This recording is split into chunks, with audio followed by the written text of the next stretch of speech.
All right, welcome everybody to the Mass Effect Lorecast. This is your host, Tom, or Robots, and we are live again on twitch.tv/robotsradio. It is 10:30 p.m. Eastern Time, and we are back with episode number 29. How did we get to so many episodes so quickly? We are back, and this is N7, the legend. Sam with me as usual. What's up, Sam? How you doing? I'm doing well. As always, I have been streaming lately from my new PC, streaming some Mass Effect even. And the streams, as I've been told, look pretty good.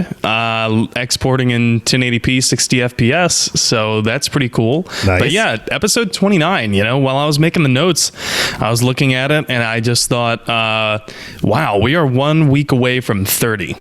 30 episodes. Unbelievable. Yes, 30 episodes. That's amazing. So this week we're digging into another of the kind of darker sides. Darker. I mean, actually, actually dark, literally dark, maybe shadowy. We're gonna keep the trend going. Yes. Removing of light. Void of light. Yes. Yes. So what are we talking about? We're talking about the Shadow Broker, friends. That's what we're talking about. Dun, dun, dun. Yes. And well, why don't we just dig right in? So the Shadow Broker. Where do we start? We are continuing the factions episodes with another shady one. Of course, we just got done talking about Cerberus, the king of shady. But now we are talking about the Shadow Broker. And as we've said, this sub-series of episodes, we're compiling them together because we're talking about the groups that influence the galaxy. We're talking about where deals are made, where power resides in the Milky Way.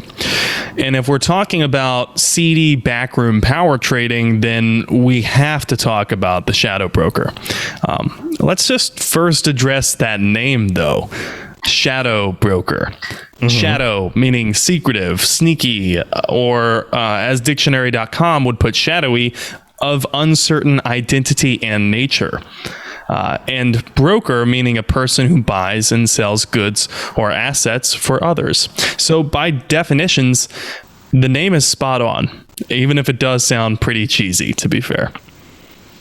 Yeah, that makes sense. And Shadow Broker is, so we've talked about other fandoms before. There's a Shadow Broker in Marvel. There's Shadow Brokers in other series. This isn't like an uncommon title for shady characters who are mysterious and doing things behind the scenes, right? This is something that comes up fairly regularly. But this is a very specific thing in Mass Effect, a very specific person or character or something, right? Yes, this is a very specific person or people, as the public may know. We're going to get into the identity of the person or group in a little bit, but let's back up a bit.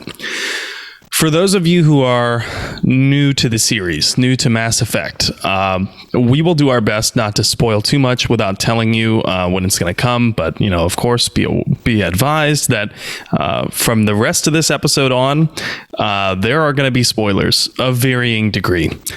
But here's a non-spoiler specific description of what the Shadow Broker is in Mass Effect. The Shadow Broker is a person or a group of people who trade in information, specifically the galaxy's darkest, deepest secrets, stuff that could cause wars or beset the downfall of empires, that kind of grandiose intelligence. Mm-hmm. Okay, so they're trading this information. So who buys the secrets? Who are the Shadow Broker's patrons or customers?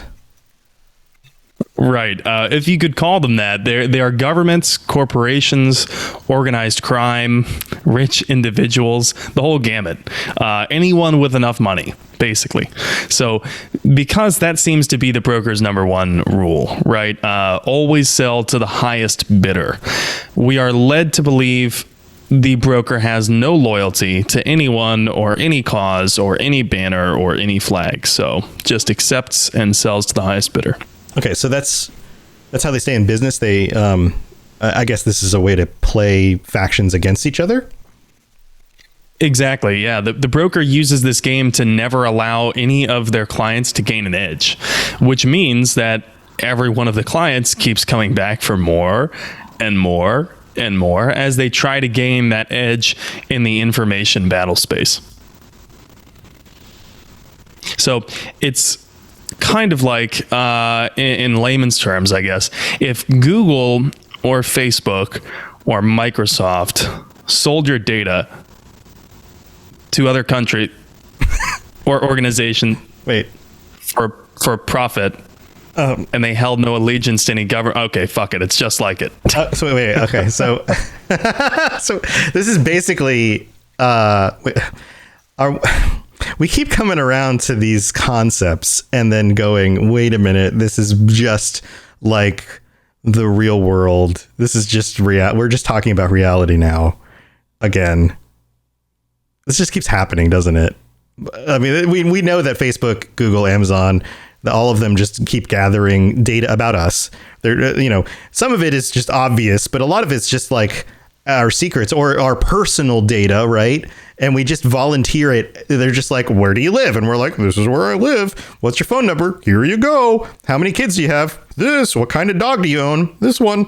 And we're just like, give it out there, so we just volunteer it all up, right? So does the shadow broker, how do they get the info then? Do they wiretap? Is it like wet work? Is it hacking? Or are people just volunteering all this info to them for some reason? Like, do they run a social network? Like, how does this work? Shadow broker new club announced. Yeah, you need to divulge all of your vital documents. Shadow book. There we go. Yeah.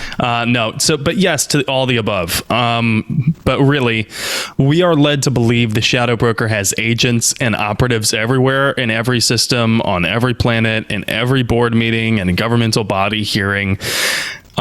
So yes, to all the above, they do directly interface for their information. Some of their information is proprietary technology, I guess you could say, and that's how it's gained. But not all of their operatives and agents are like CIA field operatives. You know what I mean? They're not all James Bond types. For example, the first one that we meet in Mass Effect, actually, some players might remember Barlavon.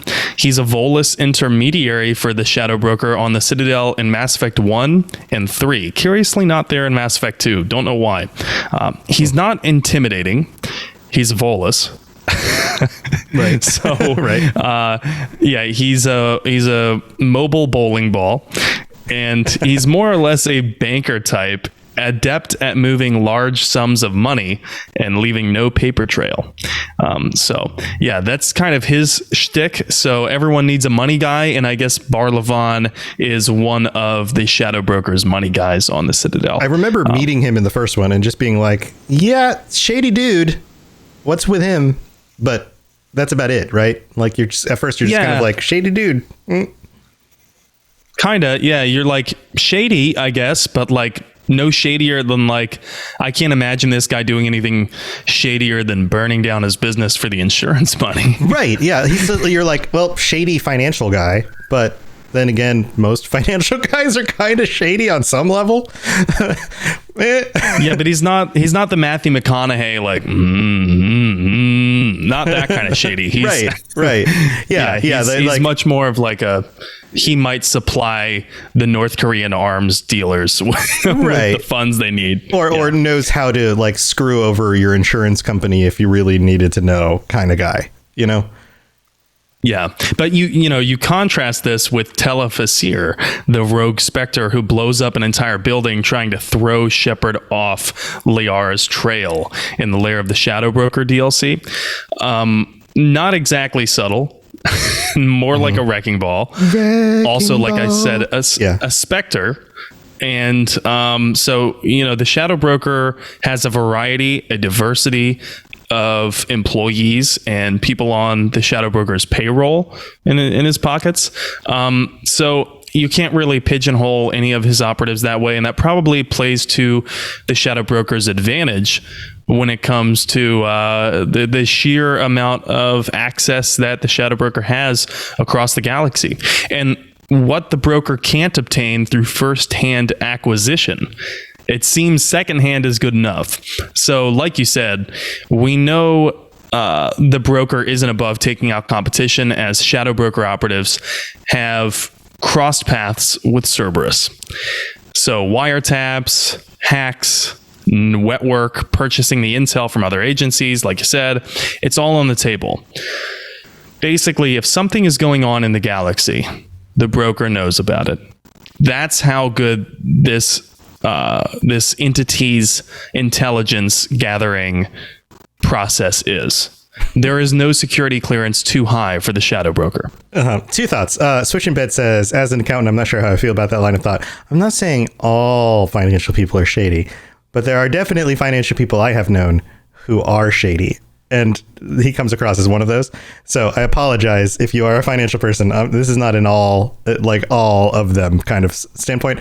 But I do know some people who dip their toes into the I've done enough financial stuff, so I know if I needed to be shady, this is how you would do it camp. Second point, I have a very firm feeling that there are definitely Shadow Broker workers who are also in the camp of Cerberus, and there are Cerberus workers who are also in the camp of Shadow Broker. Like, there's got to be some crossover there, right? There's some prime time opportunity for like crisscross. Yeah, absolutely. Kind of like, yeah, those moments. Definitely. And in fact, if anyone would like to read more about the interactions and the crossroads between Cerberus and the Shadow Broker, I highly encourage you to check out the series of graphic novels, Mass Effect Foundations, or Foundation singular. And I think they go 1 through, I forget the number, but it's pretty high. It's at least 11. And yeah, you can read more about it there. There's definitely a decent amount of competition between the two. I wouldn't be surprised to learn that there was an agent who was working for both. So, yeah. Mm-hmm. Okay, so then the real question is, who is the Shadow Broker? Did I just make a whistle sound when I said an SH sound? You did. That was impressive. I can't do that on purpose. I'm like the old prospector. Sucker. Hey there. I was thinking Sonny. Herbert. Yeah. From Family Guy. Yeah, Family. I'm like Family Guy. I'm turning into an old sucker. So who is the Shadow Broker? And do we know if it's just this like generic mystery guy or girl or being or entity or group or what? So it's a dog. No, I'm kidding. So this is a mystery that spans across the trilogy. And although it's answered in Mass Effect 2, it's not really answered. I'll explain. First of all, the public doesn't know, and they never do know. They never find out. And when we pick up the controller in Mass Effect 1, we are told that no one who finds out the broker's true identity lives to talk about it. And the broker never meets anyone in person. So it adds to this mysterious aura, this veil of secrecy. Like, oh, this person deals in secrets so much that they have become somewhat of a superhero where they cannot reveal their true identity. And it's not really in like a negative way. We'll get into that in a little bit. But so not even the Shadow Broker's agents, like not even the people on his own payroll know who he is. And I'm just saying he out of convenience sake. Sure. Generic. Bar Levon, in fact, thinks that it's multiple people. So Bar Levon thinks it's they. And this is a character who has worked with the Shadow Broker for who knows how long. Bar Levon says it would be impossible for a single person to monitor and analyze the massive amount of data coming in from all over the galaxy and then decide what to do with it. Well, I mean, side note, we do know some other narcissist who seems to want to do that and runs a equally complex organization all by himself. Yeah, that sounds kind of familiar, doesn't it? Yeah, so might still be one person. I think we were just talking about someone like that. Yeah. Right on the tip of my tongue. Right. So yeah, that's the Barlavon is convinced it's multiple people, and reasonably so, because it is a sheer, it's a crazy amount of data. Personally, if I were around in this universe, I'd also think that. As part of my job, I monitor incoming news. And if I'm working, alone on my team and it gets super busy, it can quickly become overwhelming, very quickly. And that's just my coverage area is really just for one city and a greater metro area. It's not a country. Mm-hmm. It's not a planet. It's not a solar system, and it's sure as hell not a whole galaxy. So I can't even imagine the scale of info and intel that's coming in to that one place from so many different sources. Can you imagine the CPUs that this guy has? Yeah. Just to handle? Yeah. Yeah. Well, I mean, it's got to be it's the future, right? But you would think it's an entire server full of processors and data banks and things. Right. Yeah. He has this whole spaceship full of thread rippers. Right. Yeah. Right. But in Mass Effect 2, the Lair of the Shadow Broker DLC, great DLC, by the way. If you haven't checked it out yet, definitely go and play it.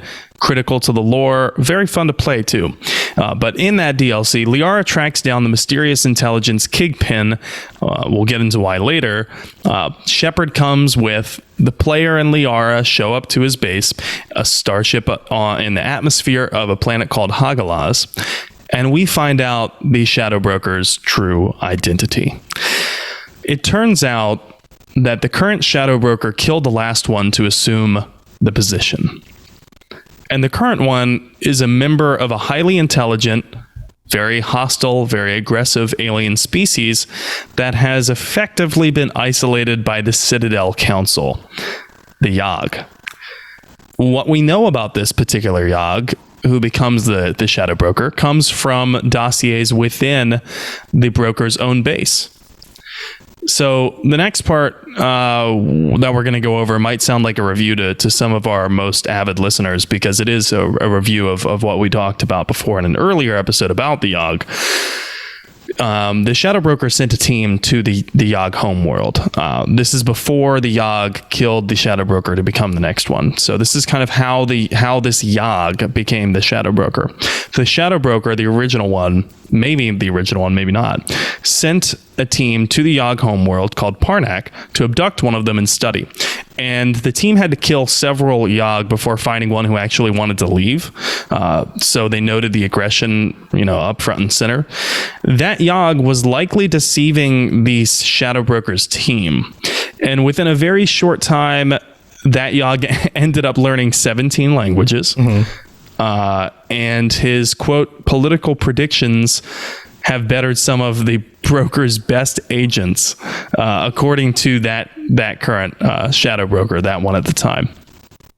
So the raw intelligence paired with the power spooked the Shadow Broker. The broker seemingly immediately tried to issue an order to eliminate the Yogg, who had been posing as Operative Ketchlu, before that Yogg could become a bigger threat. And even in acting with what the broker thought was a lot of haste, the order came too late. So the Yogg killed the broker and became the new one. And that happens roughly 60 years before the events of Mass Effect 2. That's I love this, because we talked about it a little bit during the Yogg episode, right?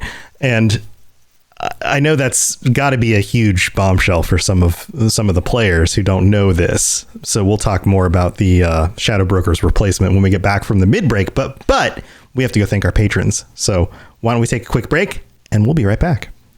Message coming in. Patching it through. I am sovereign, and this station is mine.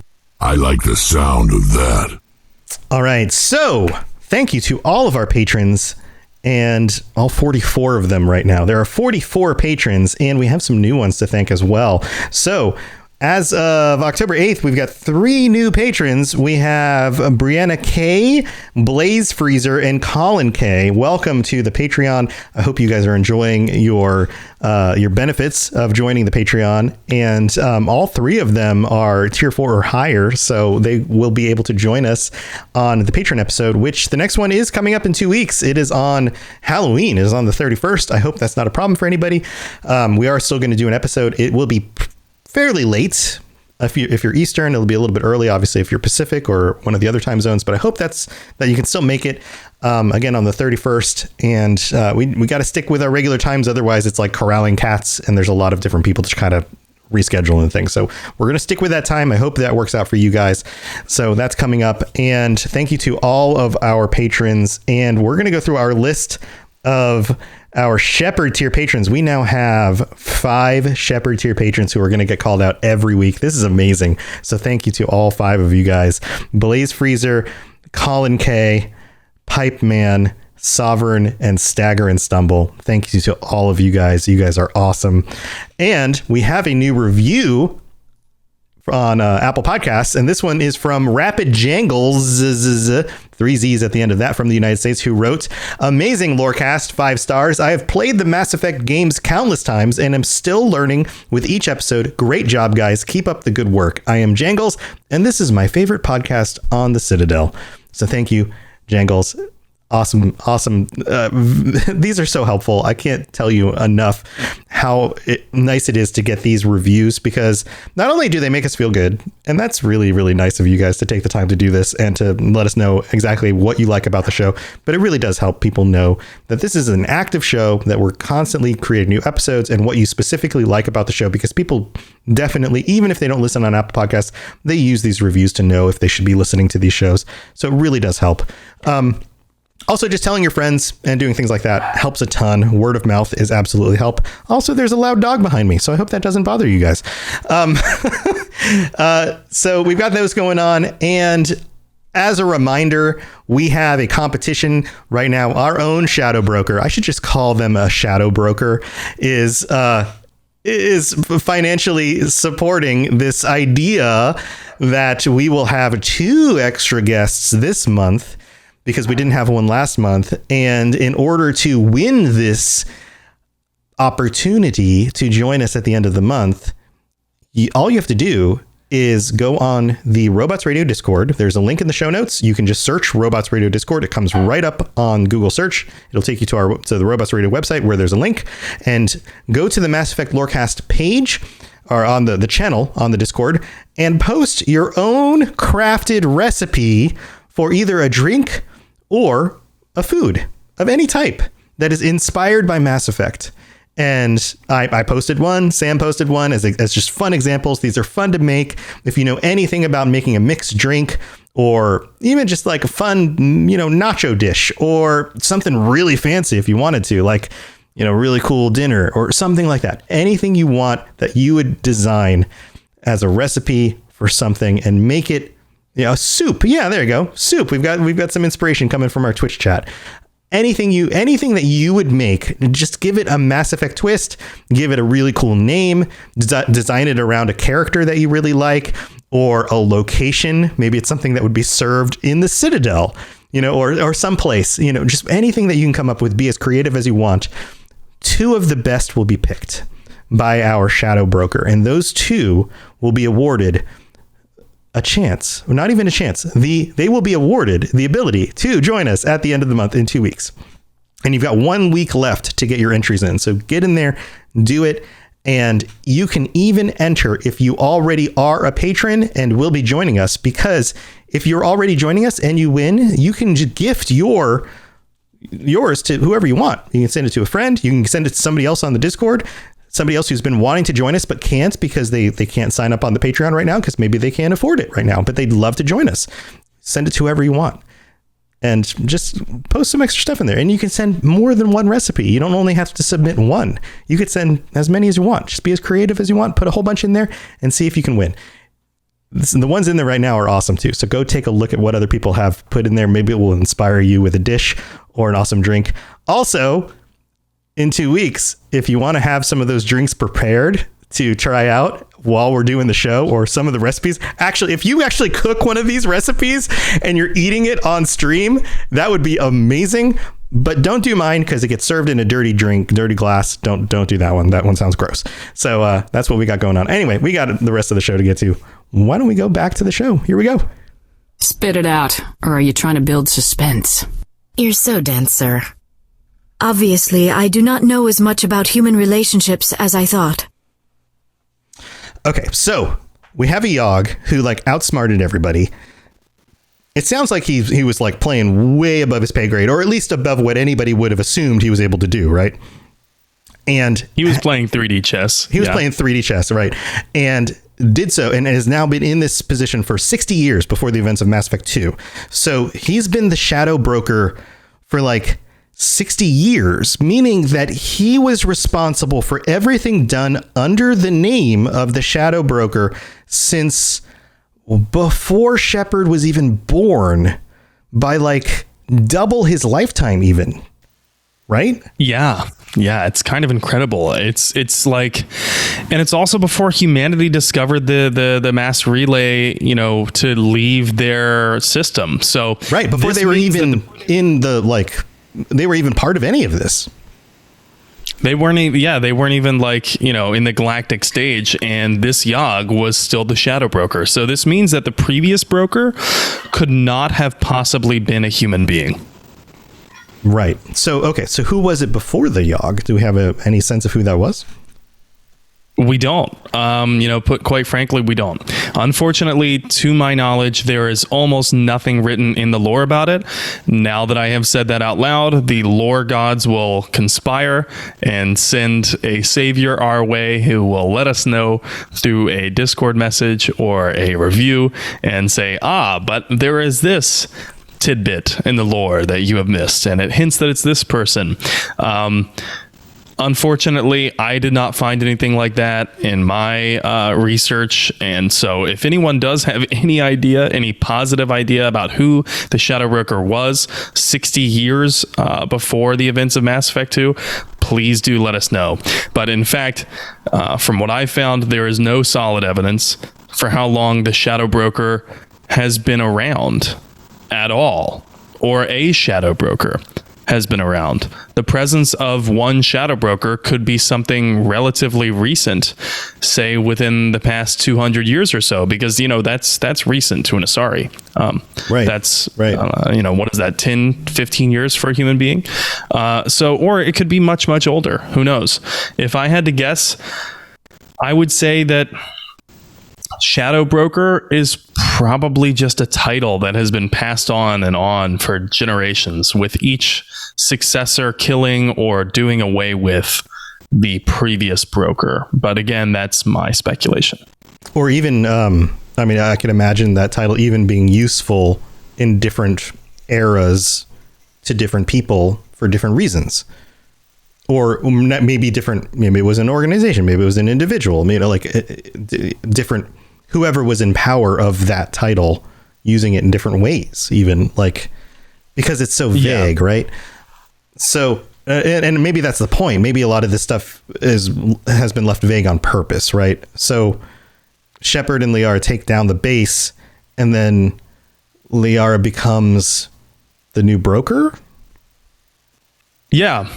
So basically, like I said, the Lair of the Shadow Broker DLC, Shepard goes with Liara, tracks down the broker, and ultimately they take down the broker, and Liara becomes the new broker. Like you said, a lot of these things I think are left vague on purpose.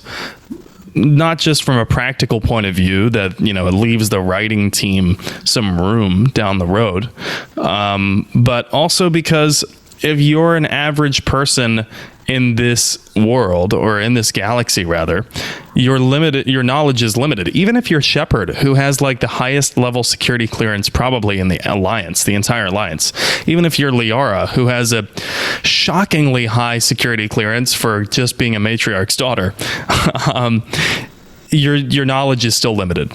You still have the confines of your perspective. So it makes sense that some of these things were left vague. I think oftentimes in in storylines where it's an omnipresent and all-seeing, all-being narrator, it feels cheesy. You know what I mean? Like, how would anyone possibly know all of these things? So I'm glad that we don't get that. I'm glad that we are left with a level of questioning and vagueness. But yes, Liara and Shepard take down the Shadow Broker. Liara becomes the new one. So we do know who the new Shadow Broker is. I guess if you're looking at it from the most recent game is the most recent in the trilogy, that's the most canonical. Liara is the current Shadow Broker. And although the public and the broker's own agents are not aware of the change in management, it actually seems like the Elusive Man is, who once credited the Shadow Broker as being his quote-unquote equal, which was probably very generous of a title for the Elusive Man to bestow, right? Like, I suppose he is my equal. Right. Yeah, like he couldn't believe he was being brought to those words. Yeah, but, I've never done as much for the Solarians as any president before me. Huge. So we've examined the Shadow Broker's true identity. And there are some questions, it seems, that can't be answered here. But why did the Shadow Broker matter? And what impact did some alien doing backroom info deals actually have on the galaxy at large, or on Shepard? And would the games have been the same without him? Like, what was the real effect of this? Yeah, well, that's a great question, and there's multiple parts to the answer to that question. Well, the broker actually matters quite a deal, from the very get-go in Mass Effect 1. And we might not all think of it this way because, to be honest, before I was ruminating on the subject, I don't think that I had realized how important the broker was throughout the entire trilogy. And therein lies, I think, the genius in the writing here. That they wrote the broker just vague enough to justify his profession. If that makes sense. Mm-hmm. He's a guy that deals in secrets. You would expect him to lay low.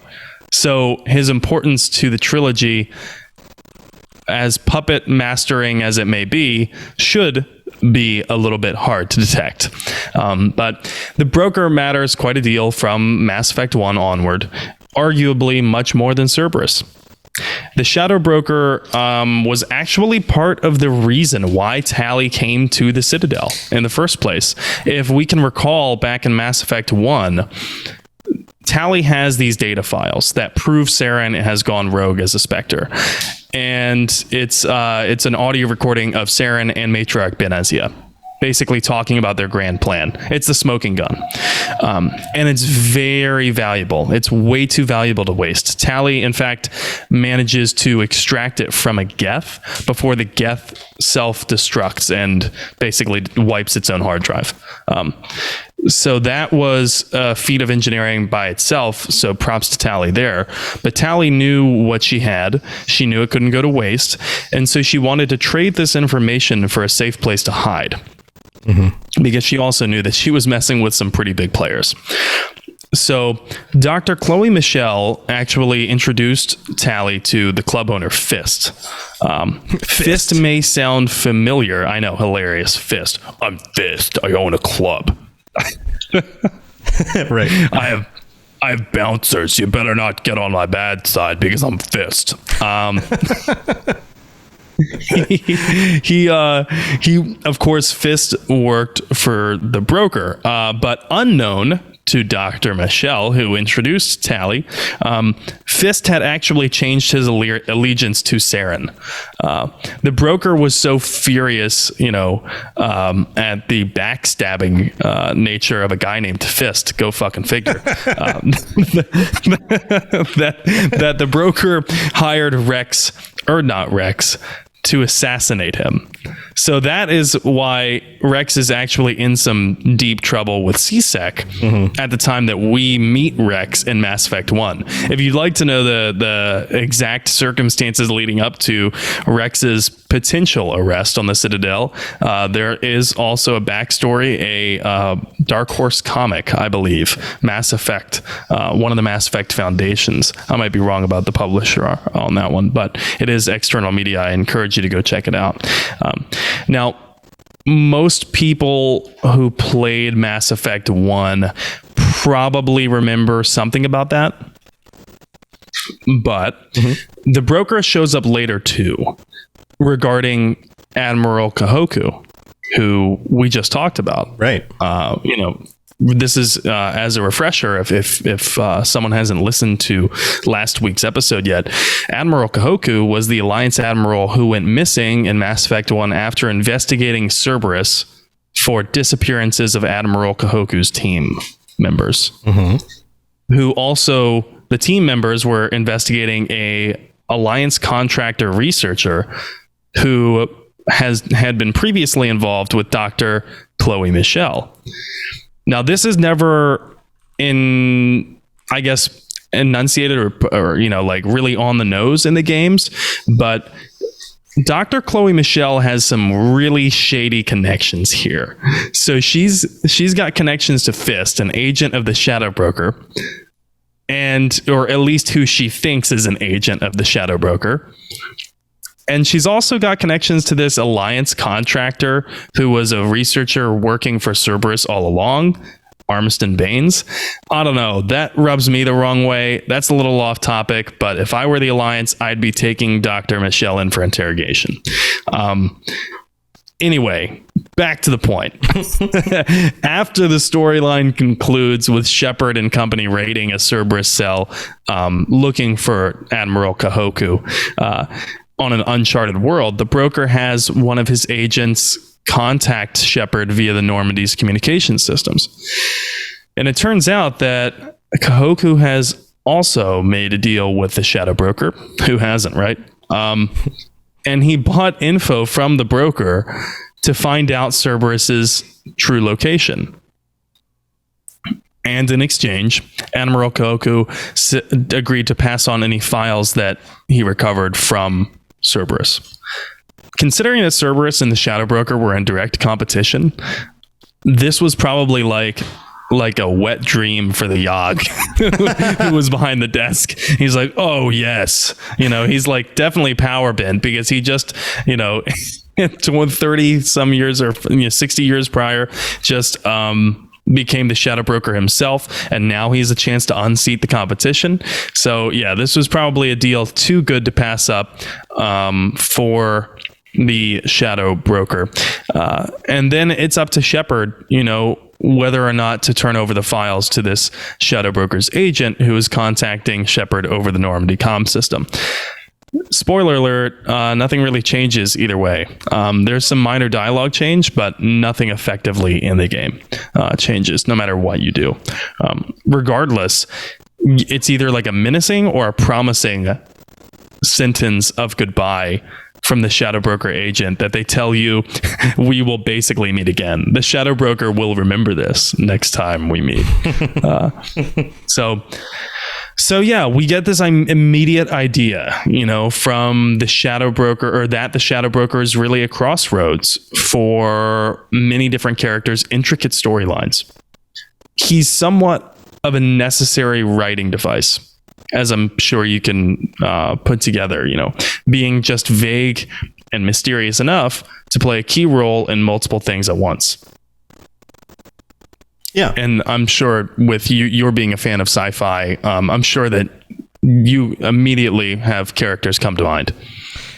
Yeah, he's also, from like a literature standpoint, a convenient way to allow characters to come across information they otherwise wouldn't necessarily know.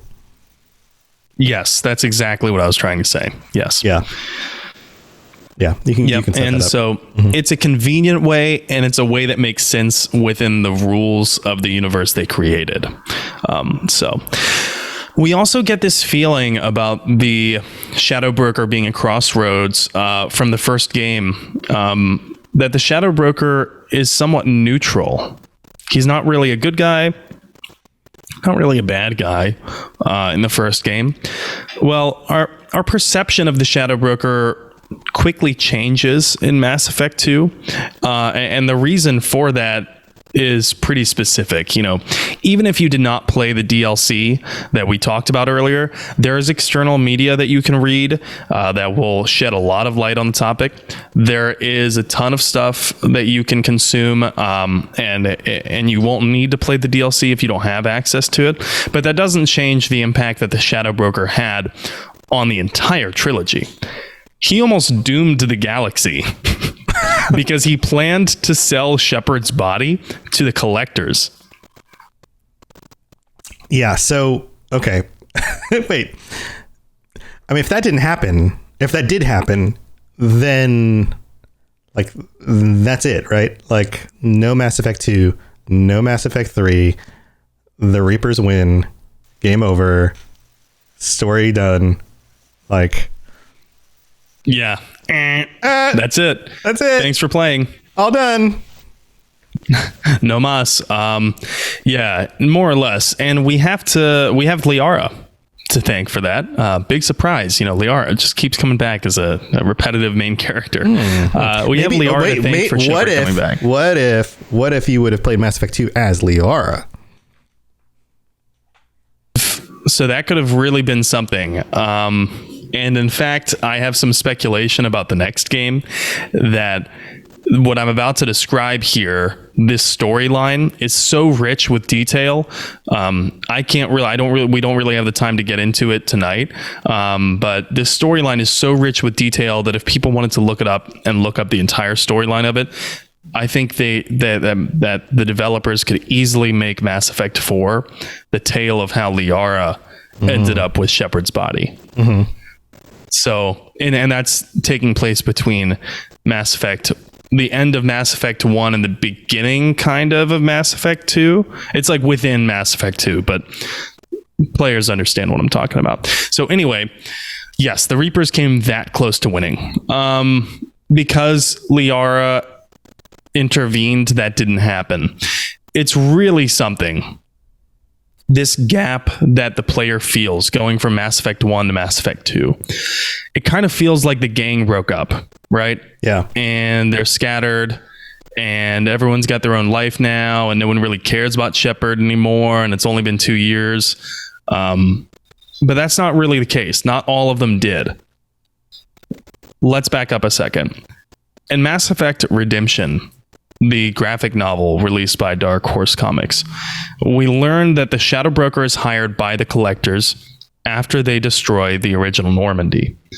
They want the broker to retrieve Shepard's body and deliver it to them. Liara, who's also looking for Shepard, runs into the Shadow Broker's mercenaries on Omega and is really truly between a rock and a hard place when she accepts help from, drum roll please, none other than Miranda, Lawson, and Cerberus, who tell her, we have the same goal, Liara. So here's another crossroads. Here's another one, an unlikely one that you wouldn't think would come about, but it makes sense considering that Liara, it's unlikely to us because we didn't, I can't think of any dialogue between Liara and Miranda. That's because Liara wasn't a permanent squad member in Mass Effect 2. Mm-hmm. So what dialogue would really instantly come to mind? So that being said, yeah, Liara runs into Miranda basically whilst trying to escape the clutches of the Shadow Broker's mercenaries on Omega. And by the way, there's a mysterious sniper who seems to pick off all of the mercenaries around Liara and allow her to escape one instance. I wonder who that could be. Who could that be? It's probably the Volus banker. Could it be Barlavan in the flesh, or maybe it's our loving raptor boyfriend, the Volus banker? He's real good with a sniper rifle. Yes, Garrus is secretly a Volus. He's secretly the Volus banker. He just unzips himself, and then all of a sudden Garrus comes out. Yeah, it's two Voluses on top of each other. That's it. Liara, so Liara is looking for Shepard. Liara runs into the Shadow Broker's forces, escapes with the help of Garrus. I still don't know how you kiss a guy with a beak. I'm sorry. I'm getting caught up on the whole romance and Garrus thing. Beak. I don't know how do you kiss a beak? I have no idea. It would be something. I imagine it would be like hard. I know. Cold, maybe? Cold. I'm imagine. So like, I think we've seen it like carefully. Like Turian's tongues in the game. And it looks like it would feel like a parrot tongue or like a bird tongue. Yeah, don't bird tongues have like little, like almost like cat tongues? They've got like little rough, like they're rough. They're rough. They've got like they're meant for like shucking things off of fruit, like tearing like stuff off. What the hell is this? Yeah. Yeah.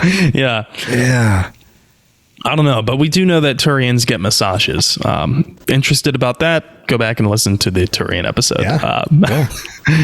Some mean, scary fan fiction surrounding that, by the way. Be careful if you Google that, everyone. Oh, boy. But Liara is quickly introduced to the elusive man, who informs her of the Collector's plan. And the elusive man actually tells her, I recruited you. Well, Liara, first of all, is like, I'm an alien. Why are you even interested in talking to me? And he says, because personal motivation is a hell of an inspiration.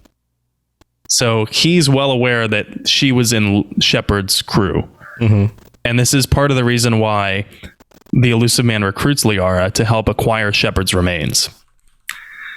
This is really weird, right? Because now we're in a situation where the elusive man doesn't look like the bad guy. Like, he's kind of doing like the thing that helps advance the series and ultimately save the galaxy, even if it's for the wrong reasons. So Liara is introduced to him. He recruits her. Cerberus agrees to help Liara and Farron, her Drell compatriot, I guess you could say, get to where the broker is keeping Shepard's remains. They get there. Ultimately, Liara pulls some impressive distraction maneuvers, and she escapes with Shepard's body at the cost of having to leave Farron behind.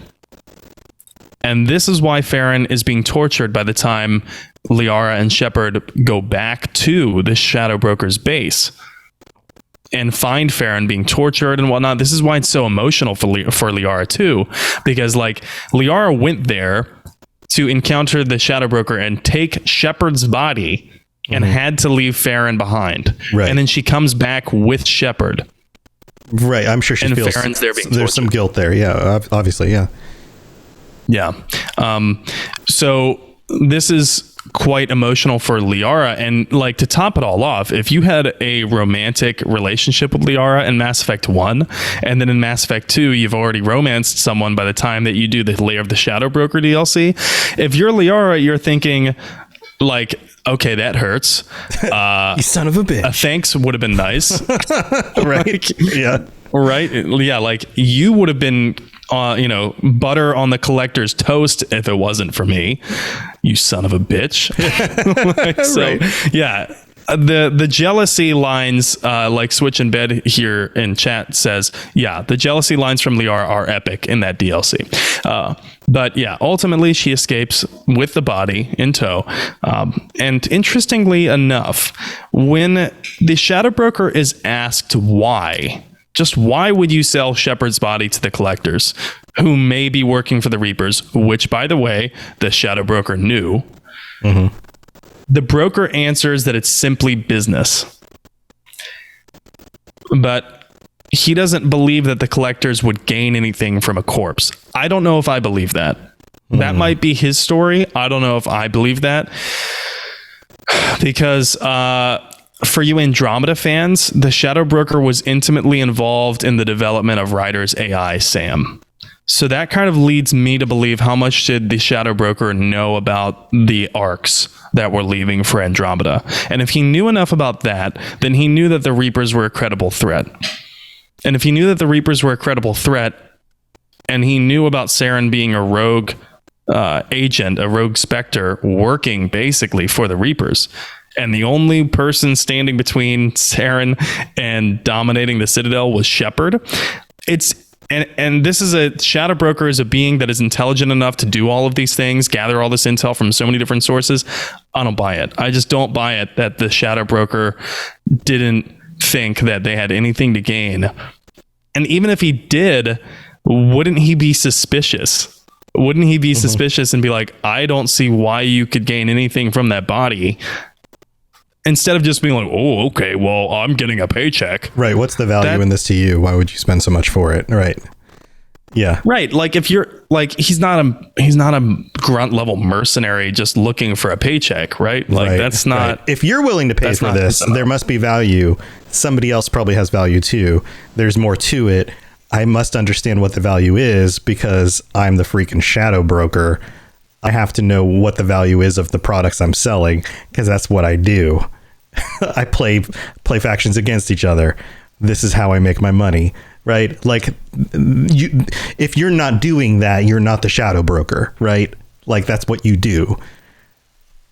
Yeah, exactly. Like, and it's an interesting distinction. If you go and play the Lair of the Shadow Broker DLC, then and you go and play it after you have already done the suicide mission, then the Shadow Broker says to Shepard, don't worry, I'm just going to take your Normandy's Reaper IFF from you after I kill you, and then I'm going to go through the Omega 4 relay and then salvage the remains of the Collector base and then be the most powerful entity in the galaxy. So that might lend credibility to the idea that it's possible that the Shadow Broker had such hubris and was so selfish that the Shadow Broker thought, if I give the body to the Collectors, I can just play them later. Yeah. Because they might trust me or something like that. Or maybe he thought he was buying his ticket to not being harvested. I'm not sure. Yeah, there's some other value beyond just money. Yeah, and further than that, after Liara takes over as the Shadow Broker, she uses all of the Shadow Broker's resources and network for the war effort against the Reapers. It's very unlikely that the Crucible could have ever been built and then used to defeat the Mecha'thulus, which is a term that I've been calling the Reapers lately. Mecha'thulus. That's a good term. I like that. Yeah, Mecha'thulu. Because it encapsulates, it's everything in one term. Mecha'thulu. If not for Liara and if not for the infrastructure that the previous Shadow Brokers had already lain, I don't know if any of this could have happened, and so the point is, the Shadow Broker has had an enormous, intangible effect and impact. I guess you could say the Shadow Broker has had a massive effect on the entire series. Affect or effect? Effect. Okay. All right. Well, cool. I think that's where our story ends for this week.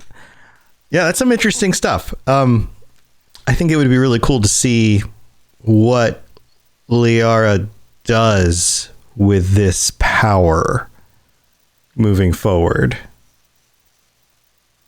Yeah, one might guess that power would corrupt, but there is something promising for people who hold out hope that Liara is not getting corrupted by this power. The Elusive Man once says, he makes this remark that people in the information marketplace are beginning to doubt the Shadow Broker after Liara becomes the Shadow Broker because they fear the Shadow Broker is getting soft.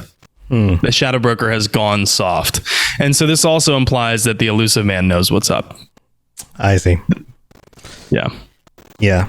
Oh man, there's so many good stories to continue, like even once the Reaper stuff is, all this other stuff is wrapped up, there's characters and things to continue here.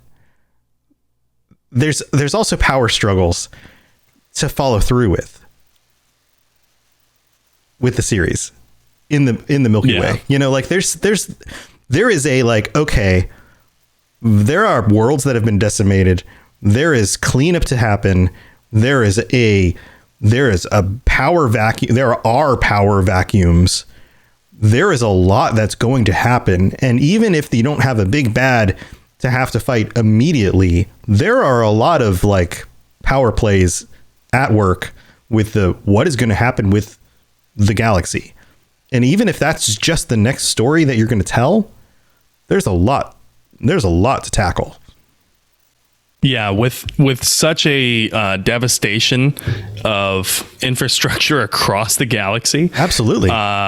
Such a demolishment of existing governmental structures, the risk for authoritarian regimes to rise is off the charts. Right. Because who's going to stop them? Not to mention, what are the actual remains of each of the different races?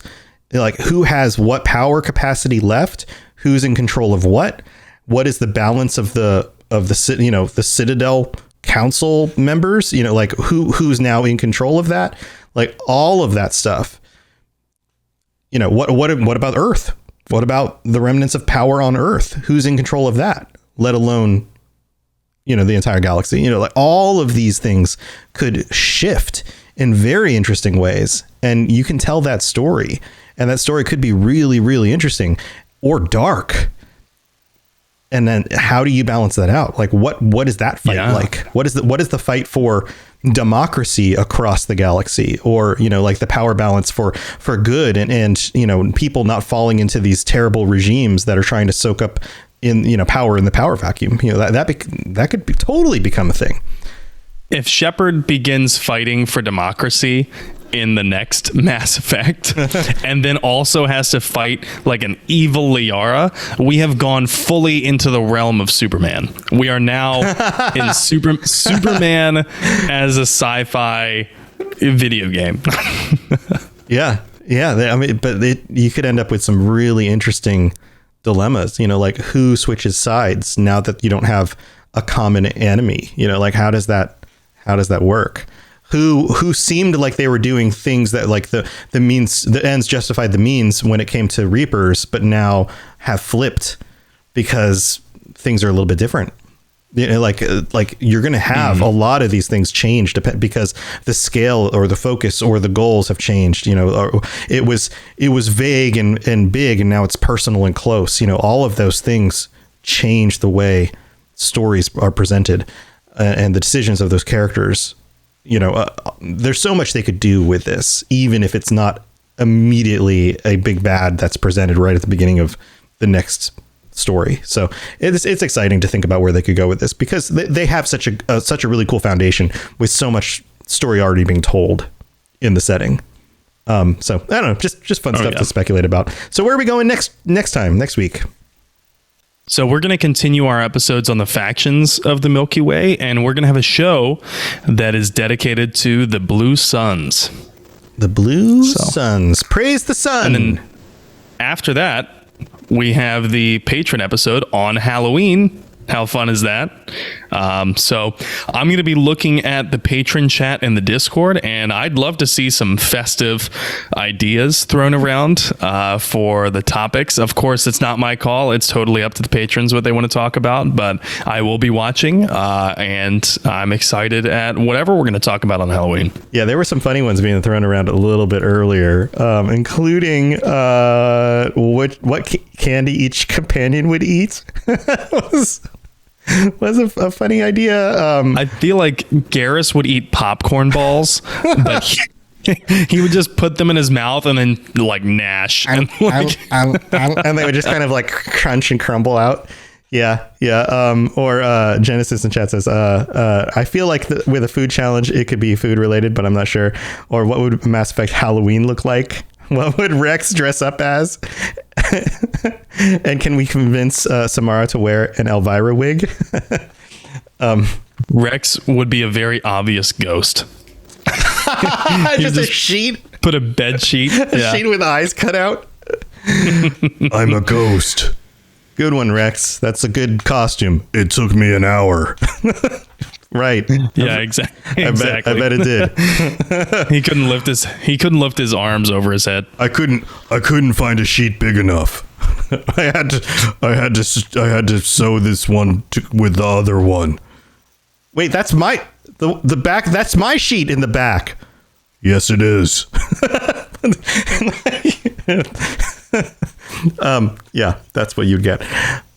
These are some fun ideas. Well, we'll be back next week. It's going to be awesome. And thank you for tuning in, everybody. Do you have anything cool going on? I know you've been streaming with your new PC setup. Yeah, I've been loving streaming, and I've been streaming Mass Effect, DayZ, thinking of streaming Cyberpunk soon. Of course, I'm going to stream more Mass Effect, but I did promise all of the people who had been following along on my stream of my previous Mass Effect playthrough, since I'm on Mass Effect 3 and I've just settled the war between the Geth and the Quarians, I did tell them that I would finish that playthrough. So I'm going to make true on that promise, even though I cannot port my saves over to my PC. I will be finishing that playthrough on Xbox. I will likely play that one until I get to the final mission, and then I will stream that final mission just to make the most of everyone's time. But if anyone would like to play any Game Pass games too, I have all of the Game Pass games, and some of those are Mass Effect. Back so Blood. if anyone would like to play any games together, Back 4 Blood, or Back 4 Blood. Oh, Back 4 Blood. You want to play? downloaded You want to play Back 4? That sounds like a great game to play. We should play that. Yes, absolutely. I have just downloaded Back 4 Blood, and Sundays are my busy days, so I didn't really get a chance to play a lot of video games today, but I will probably have the chance to play some tomorrow. That being said, if people would like to swing by my stream, if people would like to just come say hi, or even come and be like, hey, we should co-stream, I'm down for that too. You can find me on Twitch at N7 The Legend. You can find me on Twitter at N7 The Legend as well. Any platform where I have an account is going to be at N7 The Legend, including Xbox. So you can find me on all of those at N7 The Legend. It's a little bit different on Steam. Just slide in my DM somewhere and I'll hit you up with my Steam name. Awesome. Yeah, I've been playing Back 4 Blood in the mornings over at twitch.tv/robotsradio. I stream every morning starting around 8:30-ish and then stream till about the middle of the day. And so I've been, in order to play more games in the morning, I've been knocking out my podcast editing usually before that. So games in the morning, come on over, hang out with me. And I've got a goal lately. I've been shooting to get to the 25 concurrent viewers level. And if we get to 25 viewers on stream, I've got a little treasure chest that's going to pop open. We're going to find out what's inside of it. And that's going to be fun. And I also, if I can get to 25 average viewers in an entire week, I will be giving away a game to one of the viewers on stream. So whatever game you guys want, we will have a winner. I'll pick a winner and one of you guys will get whatever game you want. So I'll be giving out a free game. So come over, hang out, win a free game. It'll be awesome. And with all these awesome games coming out this fall, you can pick whatever game you want. So heck, if you want to jump into, if you want Mass Effect Legendary Edition, you haven't been able to get it, this would be a great way to do it. So come hang out with me. Lots of incentive to do that. If you want to play Back 4 Blood, I've been doing that as well. Come hang out. And also, if you are live with us right now, stay until after the show. We're going to do a little battle royale with our little avatars. And I will give away a stream loots pack for the stream to whoever wins our little battle royale. So that'll be fun too.